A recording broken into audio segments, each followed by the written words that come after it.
नमस्कार मैत्रिणींनो, रंजना किचनमध्ये तुमचं अगदी मनापासून स्वागत आहे। आज मी दाखवणार आहे 2 बटाट्यापासून रेसिपी। 2 बटाटे घेतलेले आहे। आपल्याला बटाट्यांची सालसुद्धा काढायची नाही आणि कापून घ्यायचे आहे। कापून कसे घ्यायचे आहेत? फोडी करायच्या आहे मोठ्या अशा, बारीक फोडी करायच्या नाही।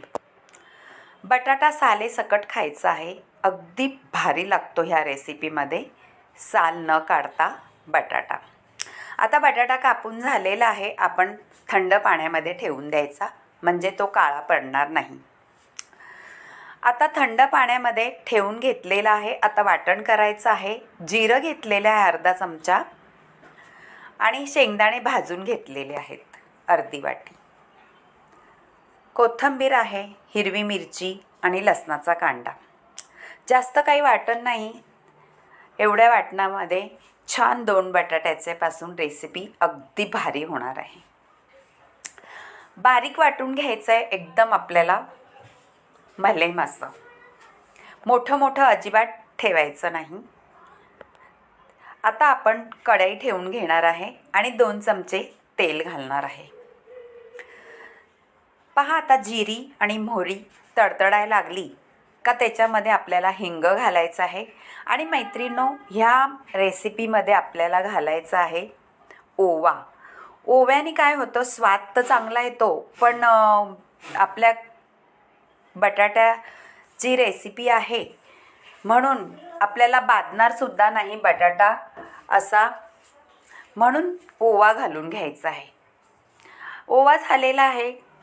आता कढीपत्ताही घातलेला आहे आणि थोडीशी हळद घालून बटाटे परतायला टाकलेली आहे। छान परतून घ्यायचे आहे। बटाट्याच्या फोडी सहज परततात, त्याच्यामध्ये काही वेळ लागत नाही आणि अर्ध्या अशा मुर्द्या शिजून पण जातात तेलामध्ये। बटाटा पटकन शिजतो, काही वेळ लागत नाही बटाट्याला आपल्याला। आता वाटण करून घेतलेलं आहे ते सुद्धा आपल्याला त्याच्यात घालून घ्यायचं आहे। वाटणामध्ये आपण शेंगदाणे घेतलेले आहेत, ते भाजूनच घातलेले आहेत, पण मिरची, कोथिंबीर, लसूण आणि जिरं ह्याला सगळं छान असं परतून घ्यायचं आहे। आणि मिक्सरमध्ये थोडंफार होतं ते सुद्धा मी घालून घेणार आहे। झालेलं आहे आपलं आता घालून आणि छान परतून घ्यायचं आहे आपल्याला। मैत्रिणींनो, बटाटा आणि शेंगदाणे ह्याचा पांढराच आपल्याला रस्सा बनवायचा आहे, पण तो रस्सा इतका छान होतो, तुम्ही भाकरीबरोबर, बाजरीच्या भाकरीबरोबर चुरून खाल्ला किंवा तांदळाच्या भाकरीबरोबर, चपातीबरोबर, कशाही बरोबर खाल्ला तरी तेवढाच मस्त लागणार आहे आणि भाताबरोबर सुद्धा खाऊ शकता। आता पाणी ओतून घ्यायचं आहे, परतून झालेलं आहे। आपल्याला रस्सा जेवढा पाहिजे तेवढा करून घ्यायचा आहे। 2 बटाट्यापासून असं 4-5 माणसांसाठी ही बटाट्याचा रस्सा भाजी तयार होणार आहे। नक्की करून पहा आणि रंजना किचनला लाईक करा, शेअर करा, कमेंट करायला विसरू नका मैत्रिणींनो। आणि बाजूला बेल बटन आहे ते सुद्धा दाबा। आता मी पाणी घालून घेतलेलं आहे बटाटा शिजायला। बटाटा थोडासा शिजलेला आहे अर्धा मुर्दा, पण आता आपल्याला पाणी घालून घ्यायचं आहे, म्हणजे छान मऊसर शिजून होईल। बटाटा छान शिजला पाहिजे, म्हणजे त्या आमटीला इतकी भन्नाट चव येते। पहा, आता उकळी छान आलेली आहे आणि दाटसर सुद्धा होणार आहे आपली आमटी। आता करून झालेली आहे। आता मी त्याच्यासाठी ठेवणार आहे भाकरी करायला तवा आणि परात ठेवलेली आहे पीठ मळायला। अगदी गरम पाणी न करता सुद्धा आपल्याला तांदळाची भाकरी कशी बनवायची ती पाहू। ह्या एवढ्या 1 वाटी पिठामध्ये 2 भाकऱ्या सहज होतात। मोठ्या भाकऱ्या करायच्यात आपल्याला, छोट्या छोट्या केल्या तर 4 होतील। आता छान पीठ मळून घ्यायचं आहे, गरम पाणी न ओतता।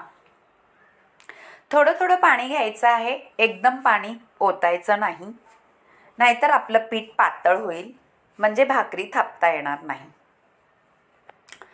मैत्रिणींनो, ही रेसिपी बटाट्याची तुम्ही नक्की करून पहा, तुम्हाला आवडेल आणि मला कमेंटमध्ये जरूर कळवा तुम्हाला कशी वाटली बटाट्याची रेसिपी।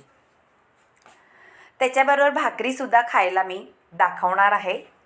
इतकी भन्नाट रेसिपी होणार आहे. आता पीठ आपलं छान मळून घ्यायचं आहे. जेवढं तुम्ही पीठ छान मळणार तेवढी तुमची भाकरी अगदी मऊ लुसलुशीत आणि टम फुगणारी होणार. आता एक गोळा मी बाजूला ठेवलेला आहे आणि एका गोळ्याची आपण भाकर थापून घ्यायची आहे. आता भाकर कशी थापायची आहे पहा. परातीत पीठ घालून घ्यायचं आहे सुक्कं आणि गोळा छान असा हातावरती करून घ्यायचा आहे आणि परातीत एका बाजूला आपल्याला कडेला आपला हात लावायचा आहे आणि दुसऱ्या बाजूला आपण थापून घ्यायचं आहे. असं केल्याने आपली भाकरी चिरटत नाही. आणि पहा, 2 हाताने सुद्धा आपण भाकरी छान मोठी करू शकतो. पटापट काहीही वेळ न लागता आपली भाकरी थापून तयार झालेली आहे आणि तव्यावरती सुद्धा घातलेले आहे. तवा गरम झालेला आहे.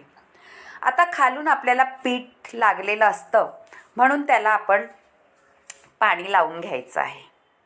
नवीन पोरी असतील शिकणाऱ्या, त्यांना जर भाकरी नसेल येत, त्यांनी हा व्हिडिओ जरूर पाहावा. भाकरी तुम्हाला नक्कीच येणार, 100% येणार. आता दुसरी भाकरसुद्धा मी छान थापून घेते पहा. परतही पीठ घालून घेतलेलं आहे आणि आपल्याला थापून घ्यायचे आहे. आपल्या भाकरीवरती पीठ लावलेलं होतं, त्याला पाणी लावलं आहे. ते पाणी सुकल्यानंतरच भाकरी आपल्याला पलटी करायची आहे. म्हणजे आपल्या पाठीमागूनही छान भाजून होते भाकरी. आता दुसरी भाकरीही पटकन थापून झालेली आहे पहा. आता ह्या भाकरीला आपण पाठीमागून भाजून झाले तर तवा खाली उतरून टम अशी फुगवलेली भाकरी करून घ्यायची आहे पहा. सुंदर अशी भाकरी झालेली आहे आपली करून. आता दुसरीसुद्धा आपण घालून घ्यायची आहे तव्यावरती. तीसुद्धा भाजून घ्यायची आहे छान टम फुगणारी. मैत्रिणी, नक्की पहा बटाटाची रेसिपी आणि भाकरीची. तुम्हाला कधीही ही रेसिपी करू शकता. रात्रीच्या जेवणातही करू शकता, दुपारच्या जेवणातही करू शकता. आणि अशी बटाट्याचा रस्सा आणि भाकरी नक्कीच तुम्ही ताव मारू शकता. पहा, तुम्हाला अशी आवडली तर रंजना किचनला लाईक करा, शेअर करा, कमेंट करा मैत्रिणींनो. आता आपली भाजी पण छान उकळून झालेली आहे. बटाटाही मस्त शिजलेला आहे पहा. अगदी दाटसर रस्सा झालेला आहे. आपण आता वाढून घेऊ आणि सगळ्यांना जेवायला बसू. पहा, बटाटा एकदम मऊसर शिजला आहे. झालेला आहे बटाट्याची आमटीसुद्धा. आता आपण एका ताटात वाढून घ्यायचं आहे पहा. किती सुंदर कलर आलेला आहे. नक्की करून पहा आणि तुमच्या मैत्रिणींसोबतही शेअर करा आणि त्यांनासुद्धा कमेंट करायला सांगा त्यांना कशी वाटली माझी भाकरी आणि बटाट्याची आमटी किंवा कालवण. आपली भाकरीसुद्धा पहा किती मऊसूद अशी झालेली आहे. दोन्ही भाकरी आणि बटाट्याचं कालवण किंवा आमटी नक्की करून पहा आणि मला कमेंटमध्ये जरूर कळवा.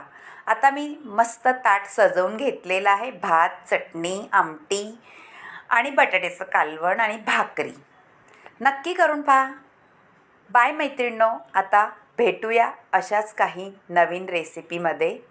तोपर्यंत तुम्ही हे एन्जॉय करा आणि मला कमेंटमध्ये जरूर कळवा तुम्हाला ह्या ताट कसं वाटलं सजवलेलं आणि भाकरी आणि बटाट्याचं कालवण. Bye bye. भेटूया पुढच्या रेसिपी.